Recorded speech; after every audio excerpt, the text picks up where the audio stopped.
Dear students, मैं राजकुमार सिंघल। हमारा जो चैप्टर चल रहा था अकाउंटिंग रेशोस का, तो मैंने लास्ट वीडियो में कुछ फॉर्मूले सिखाए थे, जिसमें हमने पढ़ा था पहला ट्रेड पेबल्स टर्नओवर रेशो, और दूसरा क्या पढ़ा था एवरेज पेमेंट पीरियड।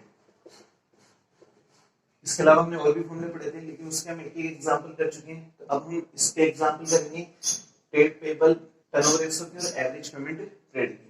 तो ट्रेड पेबल्स में मैंने बताया था कि जब हम उधार माल खरीदते हैं तो इसमें डीपी और क्रेडिटर्स दोनों आते हैं। और एवरेज पेमेंट का मतलब होता है कि जब संस्था ने बहुत सारे लोगों से जो उधार माल खरीद रखा है, तो संस्था उनको कितने दिनों या कितने मंथ बाद उनको पैसा चुकाएगी। क्योंकि इस रेशो की जो कैलकुलेशन होती है वो या तो नंबर ऑफ डेज में बताएगी या फिर मंथ्स में। अगर सवाल में कोई इंफॉर्मेशन नहीं देता है तो हम किस में करते हैं, डेज में कैलकुलेशन करते हैं एवरेज पेमेंट पीरियड की। अब हम इसका एक एग्जांपल पढ़ेंगे। देखो हमारा एग्जांपल था जिसमें हमने क्या निकाला है, एक तो ट्रेड पेबल टर्नओवर रेशो और दूसरा क्या निकालना है एवरेज पेमेंट पीरियड। और ये हमारे आरबीएससी बुक्स का 18वां एग्जांपल है। अब देखो हमारे पास क्या इंफॉर्मेशन में टोटल परचेज दे रखी 15 लाख की और कैश परचेज कितनी 4 लाख और परचेज रिटर्न कितना है 5 लाख। ध्यान रखना है कि इसमें साफ साफ कह रहा है कि जो परचेज रिटर्न है वो किसकी, क्रेडिट परचेज की। Provision for discount on creditors दे रहे थे। तो हमने जब मैंने आपको ट्रेड रिसीवेबल टर्नओवर रेशो बताया था तो वहां पर भी बताया था कि जैसे अगर एग्जाम में provision for bad and doubtful debt दे रखे हैं तो उसकी कैलकुलेशन करते समय हम उसको इग्नोर करेंगे। उसी तरह क्या होता है कि अगर आपके पास कोई प्रोविजन दे रखा है फॉर डिस्काउंट ऑन क्रेडिटर्स का, तो इन रेशोस की कैलकुलेशन करते समय इस पे ध्यान नहीं देंगे। फिर हमारे पास opening creditors, opening BP, closing creditors और क्लोजिंग बीपी। क्योंकि हमको पता है कि ट्रेड पेबल्स में हम क्रेडिटर्स और बीपी दोनों को लेते हैं, दोनों की इंफॉर्मेशन है। तो सबसे पहले हमें क्या निकालना है, ट्रेड पेबल टर्नओवर रेशो। इसका सिंपल सा फॉर्मूला क्या बनेगा, इसका फॉर्मूला बनेगा नेट क्रेडिट परचेज बटे एवरेज ट्रेड पेबल। अब यहाँ पे बात किस करी, नेट क्रेडिट परचेज की। नेट क्रेडिट परचेज बराबर, तो जो आपके पास टोटल परचेज है उसमें से माइनस क्या करेंगे, कैश परचेज, और माइनस क्या करेंगे परचेज रिटर्न। तो सवाल में क्या कह रहा है कि जो टोटल परचेज वो कितने लाख की, 15 लाख की, और कैश परचेज कितनी है 4 लाख, और परचेज रिटर्न कितनी है 20 हजार। तो जो डिफरेंस आएगा वो कितना कहलाएगा 10,95,000। इसका मतलब हमारे पास जो नेट क्रेडिट परचेज आ रही है 10 लाख की कह रही है 95,000 आ रही है। फिर अब हमें क्या निकालना है, अब हमें निकालना है यहाँ पे average trade payable. Average trade payables में क्या क्या करते हैं, ओपनिंग लेते हैं, opening trade payable plus closing trade payable divide by 2। अब बात किसकी हो रही है, ओपनिंग की। तो ट्रेड पेबल्स में दोनों आएंगे, ओपनिंग क्रेडिटर्स और ओपनिंग बीपी। तो ओपनिंग क्रेडिटर्स कितना है 35 और बीपी कितना आ रहा है 15, ये दोनों जुड़ जाएगा। फिर प्लस क्या करेंगे, क्लोजिंग क्रेडिटर्स कितना आ रहा है 50,000 और बीपी कितना आ रहा है 20, ये भी जुड़ जाएगा। और भाग किसका लगा देंगे, 2 का। जैसे ही 2 का भाग लेंगे तो अगर हम इसका टोटल करते हैं तो कितना बनता है 50, और ये हमारा कितना है 70। तो टोटल कितना हो गया 1,20,000। जैसे हम डिवाइड बाय 2 करेंगे तो कितना आ जाएगा 60,000। तो इसका मतलब हमारे पास जो एवरेज ट्रेड पेबल्स निकल के आ रहा है वो कितना आ रहा है 60,000 आ रहा है। तो जैसे हम यहाँ पे 60,000 का भाग लगाएंगे इसमें तो हमारे पास कितना रहेगा, यह रहेगा हमारे पास 18.25 टाइम्स। तो कहने का मतलब हमारे पास जो ट्रेड पेबल टर्नओवर रेशो कितना आ गया 18.25 टाइम। अब हम किसकी बात करेंगे, average. Average payment period. Average payment का फॉर्मूला बताया था हमने कि फॉर्मूला क्या लिखते हैं कि 365, या फिर ऑब्लिक में क्या लिख सकते हो आप, number of days in year. फिर यहां पर हम क्या लिखेंगे, ट्रेड पेबल टर्नओवर रेशियो। जैसे हम 365 बटे में 18.25 करेंगे तो अप्रोक्सीमेट हमारे पास कितने दिन आ जाएंगे, 20 दिन। इस तरह हम क्या करेंगे, एवरेज पेमेंट पीरियड की कैलकुलेशन करते हैं। इसका मैंने आपको एक और फॉर्मूला बताया था, एवरेज पेमेंट पीरियड का हमने एक और फॉर्मूला पढ़ा था कि फॉर्मूला दूसरा क्या पढ़ा था कि फॉर्मूला पढ़ा था कि यहां पर हम लिखेंगे एवरेज ट्रेड पेबल बटे नेट क्रेडिट परचेस इनटू 365। तो इसका मतलब एवरेज ट्रेड पेबल कितना था, 60,000, और नेट क्रेडिट परचेस कितने, 3 लाख, सॉरी 10,95,000, और मल्टीप्लाई किससे करेंगे, 365 से। जैसे हम इसमें काटेंगे तो हमारे पास कितना आ जाएगा, 20 डेज आ जाएगा। तो इस तरह हम क्या करेंगे, एवरेज पेमेंट पीरियड की कैलकुलेशन करेंगे। तो देखो यहाँ पर हम एक नया रेशो पढ़ेंगे जिसका नाम है मार्केट रिसर्च एनालिसिस या इन्वेस्टमेंट एनालिसिस रेशोस। मतलब ये एक ऐसे रेशोस होते हैं जो कि इन्वेस्टर्स को बताते हैं कि हमें किस कंपनी में पैसा लगाना चाहिए। मींस अगर कोई इन्वेस्टर किसी कंपनी में पैसा लगा रहा है तो पहले हम क्या करेंगे, इस रेशो के थ्रू हम एनालिसिस कर सकते हैं कि कौन सी कंपनी बेस्ट है। इसलिए हम इसको क्या बोलते हैं, मार्केट रिसर्च एनालिसिस। आज जैसे मान लो ये ए नाम का इन्वेस्टर है, अब इसके पास मार्केट में 3 कंपनी है, मार्केट में ए नाम की, बी नाम की और सी नाम की 3 कंपनीज है मार्केट में। अभी देख रहा है कि ये जो ए नाम का जो इन्वेस्टर है वो ए में पैसा लगाया, बी में लगाया, फिर सी में लगाया। वो तीनों में से कौन सी कंपनी में पैसा लगाया जिससे कि उसका पैसा सेफ भी रहे और उसको रिटर्न भी अच्छी मिले। तो वो तीनों में पैसा लगाने से पहले मार्केट का क्या करेगा, एनालिसिस करेगा कि भैया कौन सी कंपनी कितना रिटर्न दे रही और कौन सी कंपनी की मार्केट वैल्यू कैसी है। तो ये सारी चीजों का एनालिसिस करेगा, उसके बाद उस कंपनी में पैसा लगाएगा।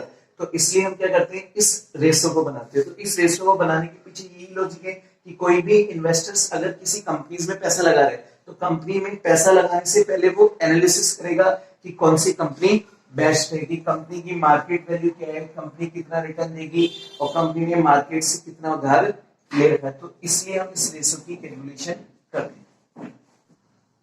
देखो इसमें हम पहला फॉर्मूला जो पढ़ेंगे उसका नाम है अर्निंग पर शेयर। इसको शॉर्ट में क्या बोलते हैं हम, ईपीएस, और ईपीएस को हिंदी में क्या बोलते हैं, प्रति अंश अर्जन। प्रति अंश का मतलब कि एक शेयर पे हम कितना पैसा कमा रहे हैं। उसका फॉर्मूला क्या बनेगा,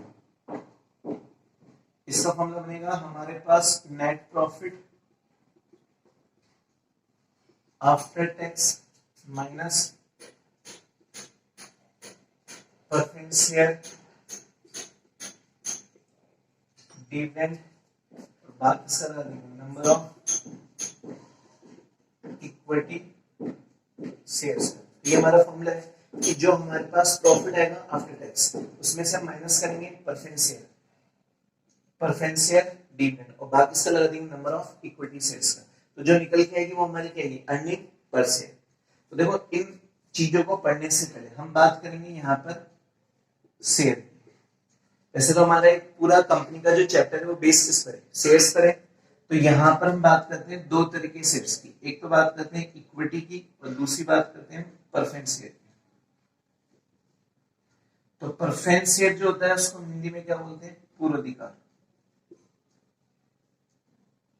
इसकी बात करें पूर्वाधिकार, पूर्वाधिकार का मतलब जैसे इससे नाम से स्पष्ट हो रहा है कि पूर्वाधिकार मतलब ऐसे शेयर जिन्हें इक्विटी शेयर से पहले क्या होते हैं, कुछ राइट्स होते हैं, उसको हम क्या बोलते हैं, प्रेफरेंस शेयर। मतलब ऐसे शेयर जिन्हें इक्विटी शेयर से पहले कुछ राइट्स होते हैं उसको हम क्या बोलते हैं, प्रेफरेंस शेयर। क्या राइट्स होते हैं, आज मान लो कोई भी इन्वेस्टर अगर किसी कंपनी के शेयर्स में पैसा लगाता है तो कंपनी क्या करती है, उस इन्वेस्टर्स को डिविडेंड देती है। जैसे मान लो अपन बैंक में जब पैसा जमा कराते हैं तो बैंक उस पैसे को यूज करती है नहीं करती, तो बैंक उसके बदले में क्या देती है, इंटरेस्ट। उसी तरह क्या होता है कि कंपनी के अंदर जब हम शेयर के अंदर पैसा लगाते हैं तो कंपनी उस शेयर्स में जो पैसा लगा रहा है इन्वेस्टर्स, उसके बदले में कंपनी क्या देती है, रिटर्न में डिविडेंड देती है। और डिविडेंड जो मिलता है तो पहले प्रेफरेंस शेयर को मिलेगा, बाद में इक्विटी शेयर को मिलेगा। क्योंकि प्रेफरेंस शेयर का मतलब क्या है, प्री मतलब इसको पहले राइट्स होते हैं किससे, इक्विटी से। और ये एक ऐसे शेयर होते हैं जिसपे डिविडेंड की रेट पहले से फिक्स होती है, जिसको हम क्या बोलते हैं, प्रेफरेंस शेयर। इसलिए हम क्या कर रहे हैं, यहाँ पे जो ईपीएस की कैलकुलेशन कर रहे हैं वो ओनली किसके लिए कर रहे हैं, इक्विटी शेयर के लिए। क्यों कर इक्विटी शेयर के लिए, क्योंकि प्रेफरेंस शेयर पे तो डिविडेंड रेट पहले से फिक्स है, तो इन्वेस्टर्स को भी पता है कि ये कंपनी जो डिविडेंड देगी तो प्रेफरेंस शेयर पे कितना देगी। तो हमें जो कैलकुलेशन करनी है वो किस पे करनी है, इक्विटी पर करनी है। तभी तो हम क्या बोल रहे हैं कि जो हमारे पास प्रॉफिट आएगा उसमें से माइनस क्या करेंगे, प्रेफरेंस शेयर। क्योंकि पहला राइट्स इसको प्रेफरेंस शेयर, उसको घटाने के बाद जो प्रॉफिट अवेलेबल होगा वो ओनली फॉर किसके लिए होगा, इक्विटी शेयर्स के लिए। कहने का मतलब जैसे ही हम प्रॉफिट आफ्टर टैक्स में से प्रेफरेंस से डिविडेंड घटाएंगे, घटाने के बाद जो प्रॉफिट बचेगा वो ओनली किसके लिए बचेगा, इक्विटी शेयर होल्डर्स के लिए। वो भाग किसका लगा देंगे, इसमें नंबर ऑफ इक्विटी शेयर का। तो हमारे पास जो ईपीएस आ जाएगी जिसे हम क्या बोलते हैं, अर्निंग पर शेयर, वो किसकी आएगी, इक्विटी शेयर्स की आएगी। अब यहां पर हमें सीखना है कि कैलकुलेशन ऑफ इसकी प्रॉफिट आफ्टर टैक्स। देखो प्रॉफिट आफ्टर टैक्स की कैलकुलेशन कैसे करते हैं, जनरली हम जानते हैं कि सेल होती, तो सेल में से जैसे ही हम कॉस्ट को लेस करेंगे तो हमारे पास क्या आएगा, सेल में से जैसे ही कॉस्ट को लेस करेंगे तो प्रॉफिट आएगा। तो इस प्रॉफिट में हमें गवर्नमेंट को क्या देना होता है, टैक्स देना होता है। तो जैसे हम गवर्नमेंट को टैक्स देंगे तो बाकी जो प्रॉफिट बचेगा वो किसका होगा, शेयरहोल्डर्स का होगा, नहीं होगा। तो इसलिए हम यहाँ पर कैलकुलेशन किसकी सीख रहे हैं, प्रॉफिट आफ्टर टैक्स की। तो हमारे पास एग्जाम में जो इंफॉर्मेशन होती है वो यहां से स्टार्ट हो सकती है कि यहाँ पे जो प्रॉफिट है वो बिफोर है इंटरेस्ट एंड टैक्स का, जिसे हम क्या बोलते हैं, पीबीआईटी। तो इसमें से सबसे पहले लेस क्या करेंगे, इंटरेस्ट। फिर हमारे पास जो आएगा वो क्या करेगा, प्रॉफिट बिफोर टैक्स। फिर लेस क्या करेंगे हम, टैक्स। फिर हमारे पास जो आएगा वो प्रॉफिट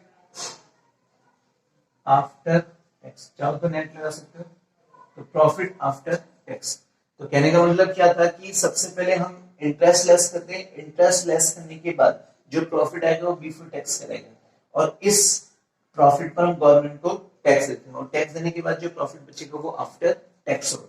तो हम यहाँ पर इंटरेस्ट क्यों लेस करें, क्योंकि गवर्नमेंट क्या बोलती है कि अगर आपने बिजनेस को चलाने के लिए अगर कोई लोन लिया है या कोई डिवेंचर से शुरू किया तो उस पर आप जो इंटरेस्ट पे करोगे तो आप उस पर टैक्स का बेनिफिट ले सकते हो। तो ये जो इंटरेस्ट है वो ऑन किस पे हो सकता है, डिवेंचर्स पे या फिर आपकी लोन्स पर हो सकते हैं। तो इस तरह हम क्या करते हैं, कैलकुलेशन करते हैं प्रॉफिट आफ्टर टैक्स।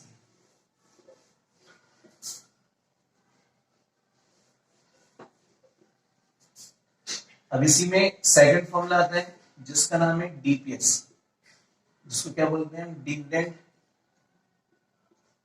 पर शेयर। इसका मतलब प्रतिअंश लाभांश। अभी मैंने आपको बताया था कि कंपनी अपने शेयर्स पे क्या देती है, डिविडेंड देती नहीं देती। तो इसलिए हम क्या पढ़ रहे हैं यहाँ पे, डीपीएस। डीपीएस का मतलब डिविडेंड पर शेयर, मतलब कंपनी एक शेयर पे कितना डिविडेंड देगी। जैसे अभी कंपनी ने क्या किया, ईपीएस निकाला था, जैसे मान लो कंपनी 10 रुपए पर शेयर की क्या करिए, अर्निंग करिए। कंपनी ने कितने रुपए कमाए, 10 रुपए। तो कंपनी इसमें से अपने शेयर होल्डर्स को कितना डिविडेंड क्या करेगी, पे करेगी। क्योंकि कंपनी क्या बोलेगी, हमने 10 रुपए शेयर कमाए, तो एक शेयर में हमने 10 रुपए कमाए तो उसमें से अपने शेयर होल्डर्स को कितना डिविडेंड पे करेंगे। इसलिए हम क्या करते हैं, डिविडेंड पर शेयर रेशो की कैलकुलेशन। तो देखो यहाँ पर डिविडेंड पर शेयर रेशो का फॉर्मूला क्या बनेगा, फॉर्मूला बनेगा dividend paid to equity shareholder और डिवाइड बाय क्या कर देंगे, नंबर ऑफ इक्विटी शेयर्स। कि डिविडेंड पेड का मतलब कि कंपनी इक्विटी शेयर्स को कितना डिविडेंड पे करेगी और भाग किसका लगा देंगे, नंबर ऑफ इक्विटी शेयर का। तो हमारे पास जो डीपीएस है वो पर शेयर की आ जाएगी। फिर हम इसमें एक और फॉर्मूला पढ़ेंगे थर्ड, जिसका नाम है dividend pay out ratio. Dividend pay out ratio का मतलब कि लाभांश भुगतान अनुपात। कि कहने का मतलब क्या है कि कंपनी ने जो अर्निंग की, जैसे मान लो मैं कह रहा हूं कि कंपनी का जो ईपीएस था वो कितना था 10 रुपए, और कंपनी जो डिविडेंड पे करी वो कितना पे करी 6 रुपए। तो इसका मतलब कंपनी 10 रुपए कमा के उसमें से अपने शेयरहोल्डर्स को कितना दे रही 6 रुपए। तो इसका मतलब कंपनी का जो पे आउट रेशियो है, तो पे आउट रेशियो कितना बना कि 10 में से कितना दे रही है 6, तो इसका मतलब कितना परसेंट हो गया 60% हो गया। कि कंपनी अपने शेयरहोल्डर्स को 60% एज ए किसके रूप में दे रही, डिविडेंड पे आउट के रूप में दे रही है। तो इसका मतलब कंपनी ने जो टोटल अर्निंग की थी पर शेयर की वो कितनी की थी 10, लेकिन कंपनी उसमें से माइनस का मतलब जो डिविडेंड पे करेगी वो ओनली कितना करेगी 6 रुपए। 4 रुपए कंपनी क्या करेगी रिटेन करके चलेगी। रिटेन का मतलब होता है कि कंपनी 4 रुपए क्या करेगी रिजर्व करके चलेगी, जिससे कि कंपनी भविष्य में दोबारा उस पैसे को इन्वेस्ट कर सके। इसलिए हम इस रेशो की कैलकुलेशन करते हैं। इसमें हम देखते हैं कि भाई कंपनी ने जो अर्निंग की थी उसमें से शेयरहोल्डर्स को कितना डिविडेंड पे करी। कि भाई कंपनी 10 रुपए हमारी उसमें से पे कितना करी 6, तो इसलिए हमारा जो पे आउट रेशो होगा वो कितना परसेंट होगा 60% होगा। तो उसका फॉर्मूला क्या बनेगा, बिल्कुल सिंपल है फॉर्मूला। तो फॉर्मूला बनता है यहाँ पे डिविडेंड पर शेयर, जिसे हम शॉर्ट में क्या बोलते हैं डीपीएस। फिर क्या लिखेंगे हम अर्निंग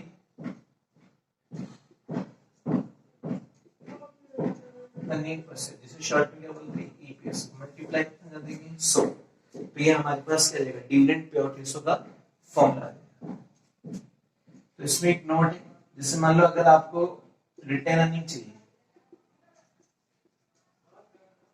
तो रिटेन अर्निंग चाहिए तो आप कैसे कि जो आपका 100% है उसमें से माइनस क्या कर दोगे डिविडेंड पे आउट रेशियो। तो जैसे हम 100% में से डिविडेंड पे आउट रेशियो का परसेंटेज घटा देंगे तो आपके पास क्या जाएगा रिटेन अर्निंग इन परसेंटेज में आ जाएगी। तो ये हमारे पास रिटेन अर्निंग का फॉर्मूला है। या फिर इसका दूसरा नाम भी होता है, कई लोग इसको रिटेन अर्निंग को रिजर्व भी बोलते हैं, रिजर्व एंड सरप्लस, क्योंकि कंपनी जो पैसा रिजर्व करके चली उसको हम रिजर्व सरप्लस के नाम से भी जानते हैं। अब हम इसका एग्जांपल करेंगे। तो यहाँ पे हम एक एग्जांपल कर रहे हैं जिसमें हमें क्या निकालना है earning per share, dividend per share और dividend pay out ratio. Information क्या है कि हमारे पास 10% 2000 प्रेफरेंस शेयर है, कितने वाले 100 ईच वाले, जो कितने लाख के 2 लाख के। तो उसका मतलब ये 10% का मतलब क्या है कि ऐसे प्रेफरेंस शेयर है जिसपे रेट ऑफ डिविडेंड कितना परसेंट है 10%। तो इसका मतलब कि अगर कंपनी जो डिविडेंड देगी प्रेफरेंस शेयर पे कितना परसेंट से देगी 10%।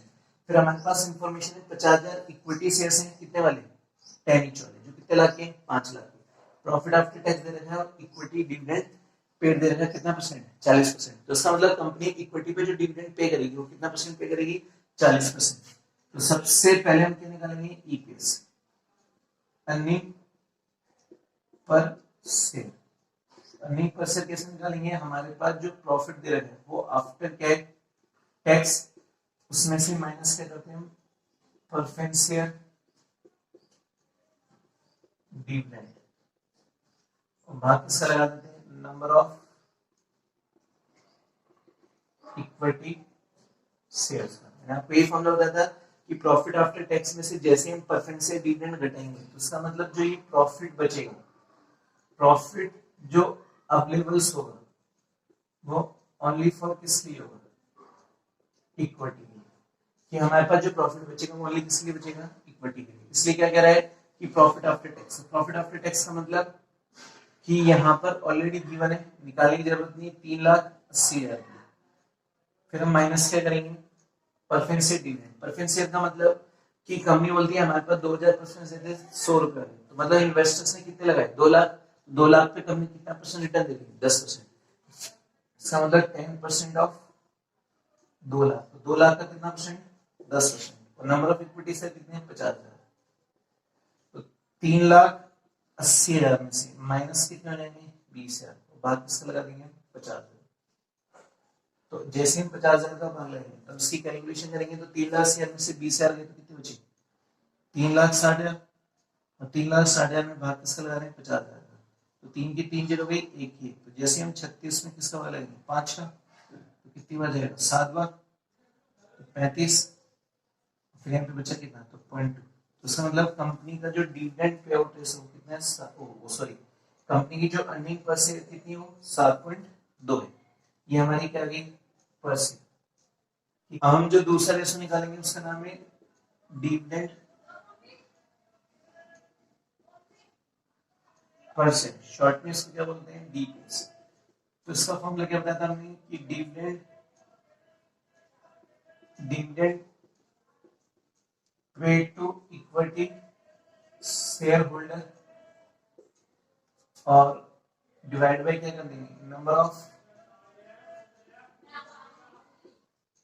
Equity shares, dividend paid to equity holder मतलब कंपनी कितना डिविडेंड पे करेगी अपने इक्विटी होल्डर्स को, कि कंपनी क्या बोल रही है कि भैया जो इन्वेस्टर्स ने उसने इक्विटी शेयर में कितना पैसा लगाया 5 लाख, और कंपनी रिटर्न कितना दे रही है, कि कंपनी क्या बोल रही है कि हम जो डिविडेंड पे करेंगे वो कितना परसेंट 40%, तो इसका मतलब 5 लाख का कितना परसेंट 40%, और कितने इक्विटी शेयर है 50,000, तो इसका मतलब 2 लाख डिवाइड में 50,000, भाग लगाते हैं हमारे पास कितना है 4 रुपए पर शेयर, तो इसका मतलब कंपनी एक शेयर पे जो डिविडेंड पे करी वो कितना पे करी 4 रुपए।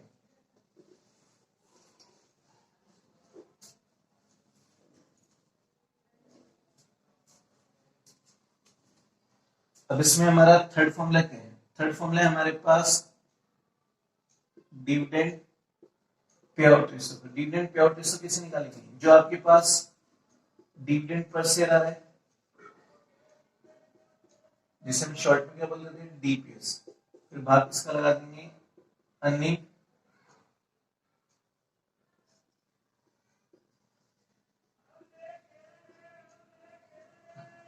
पर शेयर जिसे हम क्या बोलते हैं ईपीएस को मल्टीप्लाई कितना कर देंगे 100, तो डीपीएस का मतलब हमने डिविडेंड कितना पे करी 4 रुपए, कितने में से 7.2 में से, तो इसका मतलब 55.56% होगा, तो इसका मतलब हमारे पास जो डिविडेंड पे आउट रेशियो कितना है 55.56 होगी, कि मतलब कंपनी कितना परसेंट डिविडेंड पे करेगी, उसको हम क्या बोलते हैं dividend pay out ratio.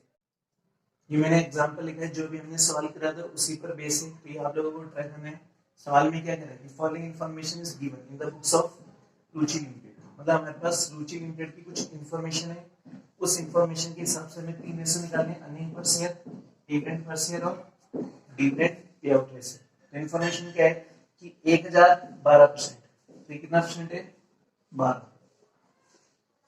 1012% preference share of कितने 100 नीचे, तो इसका मतलब हमारे पास 1000 प्रेफरेंस शेयर 100 रुपए, तो कितने लाख के हो गए 1 लाख के हो गए, 25,000 इक्विटी शेयर्स हैं ऑफ कितने 10, तो कितने लाख के हो गए 2.5 लाख की इक्विटी शेयर कैपिटल हो गई। अब सवाल में क्या कह रहा है कि जो प्रॉफिट आफ्टर टैक्स है वो 1,90,000 है, डिविडेंड पेड और इक्विटी शेयर्स कितने 40%, इसका मतलब कंपनी इक्विटी पे जो डिविडेंड पे करेगी वो कितना परसेंट 40% पे करेगी, तो कंपनी ने जो इन्वेस्ट किया उसका 40% निकालेंगे, तो ये 3 तरह के रेशियो निकाले हैं ईपीएस, डीपीएस और dividend pay out ratio, same वाले कोई अंतर नहीं।